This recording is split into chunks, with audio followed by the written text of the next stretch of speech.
What's going on, everybody? It's Barmine from Barmine Tech, and as Jeff at Craft Computing says, it's new server day.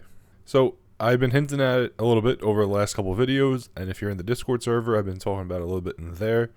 But I built a new server, mostly because I'm irresponsible, but partly because I had 256 gigs of ECC DDR4 fall into my lap. So because of that, this video is sponsored by my old work unk and Barmine Tech. So I had this memory become available, and my coworker and I are both able to get it, and we decided to build out a new server. We ended up talking about it and going back and forth, and then we finally decided on let's build something new, and he ended up doing a ton of research into it, and he ended up kind of taking the lead on what we're going to build out. So it turns out there's not a lot of commonly used Homelab hardware or more of smaller stuff that can run DDR4 ECC. So we could either go Intel or we were able to go AMD, and it turned out that going AMD just made a little bit more sense, so we got Epycs. Now, a couple things. I always wanted to build with an Epyc. When I first saw them about 5 or 6 years ago, I thought they were the coolest looking things ever. I was blown away with how big the chip was all around. It just amazed me as somebody who's just really starting to get into tech and understand hardware. So I always wanted to build with one, but of course I never had the opportunity, and the price tag was insane. I didn't have like $5,000 to buy a CPU with. But it turns out now that Epycs are about $60 depending on what you get. My Epyc was about $60 plus shipping, so it came out to about $80 altogether. And we're going to talk about more of this in a little bit, but I ended up building a Epyc build with 256 gigs of RAM in a Fractal Define 7XL. Another note, the Fractal Define 7XL was a case that always intrigued me. When I started seeing it more and more, I thought it was the coolest thing, and I always wanted to build something in it. So this build really worked out that I got to check off two of those things that I always really wanted to work with. Now, a couple things about this video. I'm not the best videographer, so there are going to be some clips of me building the server and piecing some stuff together. They might be short or they might not be the best because I shoot a lot of the video with my iPhone. So I'm going to try to get the best clips I can, but they might not be the best. Second, I'm going to kind of just go over the build, the idea, and what I'm doing with it, and then we're going to talk a little bit more from there. So let's get right into the build itself. So at this point, I am working on putting the motherboard in. This is a Supermicro H1 SSL, I believe it's called. It's the second revision of it, and that's because it had better support for memory and the Epyc chips and a couple other things, I believe. This is one of those things that my buddy found and he picked out for us. We went with this because it has the DIMM slots to hold all of our memory, as well as it's only an ATX board, so it would fit nicely in most of our build ideas. So it would fit nicely into the Fractal Define 7XL case that I got and still leave room to work with. So now we're getting ready to put the memory in, and just taking a quick peek at all the sticks of memory. Everything looks good. They are 32 gig sticks each, and now we're just going to start putting those into the motherboard. Just going to unclick all of the little clips on the DIMM slots, and then we're going to start putting them in, and with a little video magic, they're all in and ready to go. At this point, I skipped around a little bit because I had a little bit of frustration getting some of the other parts in, and here's just an overview of it all put together. I did throw my old graphics card in here, and everything did boot up and work. So now that we took a look at the build itself, let's talk about what I'm going to do with the server. The idea of the server is that everything's going to run on one box. So I currently run several mini PCs and a couple of NASs. The idea is that I'm going to shut down all the mini PCs, which I actually have at this point. Everything is running on the one server now. And I'm going to shut off my NASs. The only issue that I currently have is that one NAS runs my media storage, and I can't seem to find affordable drives. I know everybody is in the same boat. I run 18 terabyte Iron Wolf Pros, and unfortunately, even used, I can't find any Iron Wolves that are at a reasonable price that I could justify spending money on right now. I originally bought these Iron Wolves about 3 years ago for $350 a piece, and now they're $350 a piece used, which I bought them new. New, they're almost $1,000. So unfortunately, those are going to be out of the question for right now. That part of the plan isn't going to happen just yet. I'm going to have to keep the NAS running for now until I find maybe a lot of drives that are going to work more affordably or something else. But that's okay, I could deal with that. But what I did do is I turned off Minilab, I turned off Mini Media, I turned off Barmine Tech, and I'm going to turn off my file NAS. I need to figure out a couple things with that first because of how TrueNAS works. So far I have been working on all of that, so let's take a look at what I have. So first, I welcome everybody to Epyc Lab. You can see over here on the left, I pretty much have everything running on one box now. Now, what's crazy to think is I originally had everything running on all different mini PCs, and I had this much running at once. When you kind of put everything together into one box, it really helps you visualize how much I really was doing, and I didn't realize what I was really doing. But you can see there is a ton of stuff here. We'll go over to the system first. So I did end up getting an Epyc 7402. It's a 24-core processor with 48 threads. So this will completely suffice pretty much everything I ever will need. Like I mentioned, I had 256 gigs of ECC. I have 251 gigs usable. Totally fine. I don't think I'm ever going to fully saturate that. I could probably run every Minecraft server I'll ever want with most memory, and I'll still be good. Other than that, it is just run pretty much on a pretty standard Proxmox build for me. There's nothing too crazy here. One thing I did do was I set up a ZFS pool for the boot drive. Nothing really special there though. All I did was just for redundancy. Just because I felt this would be running a little bit more. I had the room, so I did decide to give it a little bit more. So the bigger idea of this was I'm going to future-proof and make a server that I won't really need to change out of for quite some time. So that's why I have all this overkill hardware in this build. So ideally, I won't need to refresh anything going forward. I only have a few drives in here currently, so I do have big storage as I refer to it. So this is just an 8TB Seagate drive that I had available from a couple servers ago. This is my ZFS pool that I mentioned, so I do have this local one. This runs my boot drive, and then of course anything else I throw on there. And then I have a LVM thin for storage for VMs and stuff. This is a terabyte SSD. VM storage and big storage are both allocated in an LVM thin, so they don't use up the whole drive at once I start building stuff. If you're not familiar with LVM thins and regular LVMs, don't worry, I wasn't until not too long ago. Pretty much the idea is that as you use an LVM thin, it only allocates what it needs to actually be used. So it doesn't over allocate and use up more of the drive than what's needed. Whereas a regular LVM will just use the whole block. So if you build out 200 gig VM, it's just going to use the full 200 gigs, versus if it was an LVM thin, it'll only use what's being used. I'm pretty sure that's what that is, so somebody will correct me if I'm wrong. If you notice up here, the first container that I have built out is Proxmox Data Center Manager.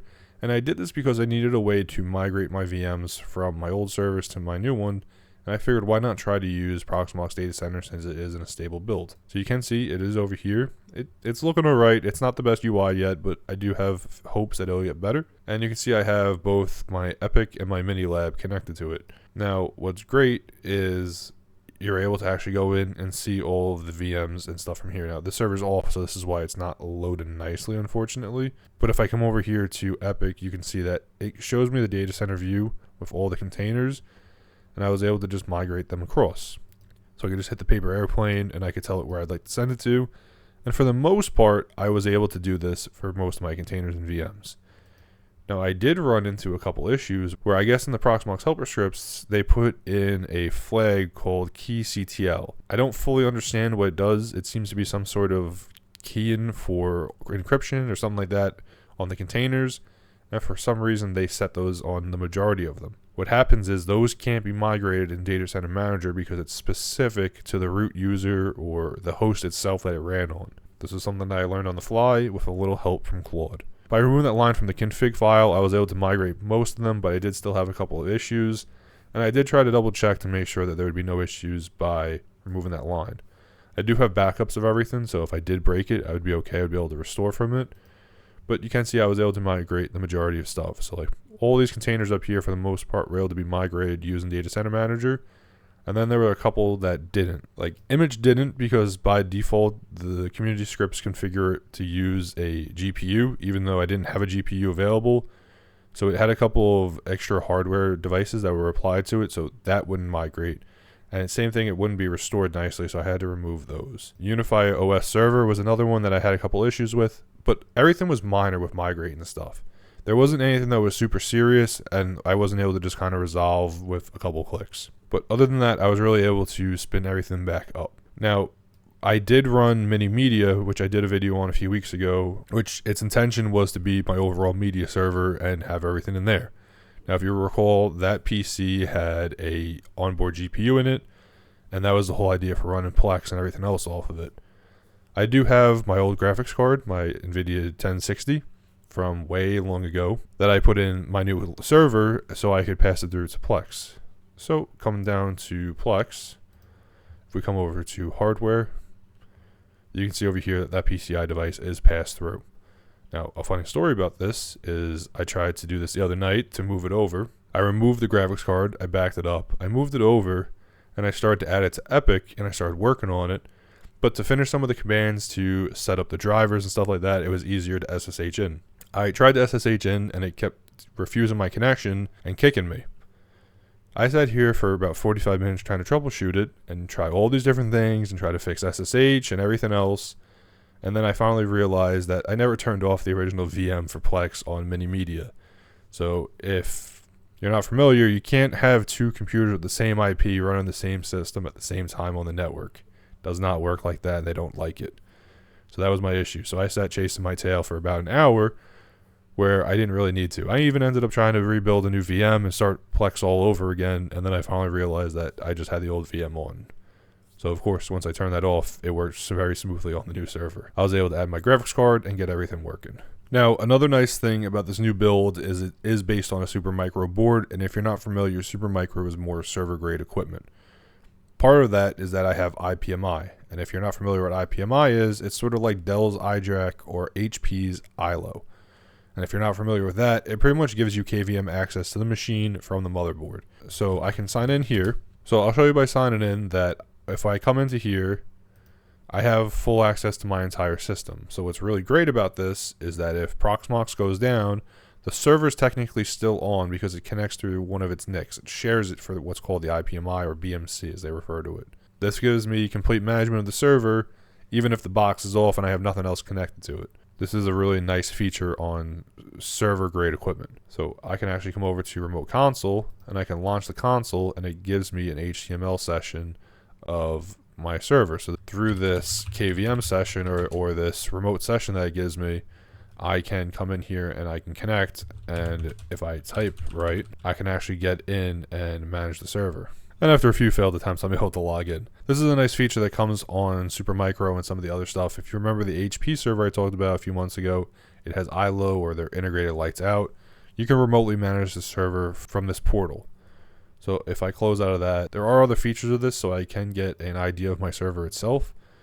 So I can come over here and there's a log, so it shows me my failed logons. It shows me if there's issues with the memory or anything else on the system that it detects. It has sensor readings, so it actually will query to see if everything's looking healthy. So you can see over here that everything's looking pretty good. My memory's in good temperature. My system temp's a little high, it's 37 degrees Celsius, but it's still not super high. But there's a lot of other benefits to this as well. So actually this system temp probably a little bit higher than I'd like, but I only have 3 fans in this case, so I'm going to have to add more no matter what, which is fine. I actually have a couple of Noctua fans that I want to get into this box as well. But this is just another feature of the IPMI that I could use. There's all other features of it as well, so I can configure a ton of other stuff to work with. But the big one is going to be the remote control. By having that KVM access, I can do a lot of work without having to put in a monitor, a mouse, a keyboard, everything else to set everything up. I actually was able to set a Proxmox completely through this. Didn't have to put a USB, a mouse, nothing into it. It worked out really nicely. I used this in the past on my old tower server about 4 years ago. And it was a much older one, and it actually didn't have a whole web interface. It was a Java applet that I had to install on my computer, and it was super outdated and sluggish and just not the best. It's really nice to see that the newer hardware has a full web portal and full web support. So just keep this going. This was the new server that I built out. We're going to probably talk about this more as it goes on. There was a few things that I didn't do already to the server that I'm going to in the future. And as I do, we'll probably talk about those a little bit more then. So if you're not familiar, the Fractal Define 7XL can actually hold about 18 3.5-inch drives. This is why I picked this case. So in the idea that if drives ever become more affordable, I can move it into its storage configuration and I'll be able to max out on storage. Of course, that's if hardware ever gets cheap. So currently I don't have it in the storage configuration, but at some point I'm going to have to convert it over to the storage build because right now it's just meant to hold about 4 3.5-inch drives and a couple 2.5-inch drives, which is perfectly okay for what I need currently. But like I said, the idea of this is that this is going to be a server that's going to last me for quite some time. I shouldn't grow out of it for a while, I would think. I think this is going to really suffice most of my needs for what I'm going to need, and we'll just kind of see where it goes from there. I've been doing a lot of different builds lately and working on other projects in my lab and other stuff like that.